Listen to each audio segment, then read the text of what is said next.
माता सीता नवा नवेली आए बिचारी हा 2 महीना होए ना बहु हरे अयोध्या नगरी के और 2 महीना और आए नहीं होए और बोला कहां जाते देखो अपन सोच के देखो कहां जाते हो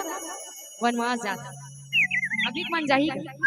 अभी वाला वनवास मत लगता है 2 महीना होए आन रांधे खेत भर ले जाते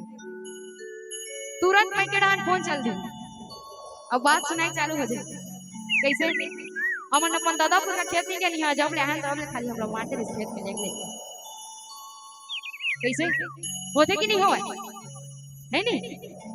हमन अपन जीवन में हमन बैठे घर में हम खेत के हाथ जब ले हां तब ले रकोटा तक बनियारी बुधियारी बन गए हां अपन बैठे हम रानी रहे हैं तो बनत है माता सीता 14 वर्ष के वनवास जावत है उहित की थे गा धर्म पत्नी 7 फेरा लेवैया और 7 वचनी भैया और 7 जन्म के संगनी बनैया और वचन पूरा करैया अभी दाई मन कर से का मैं बताओ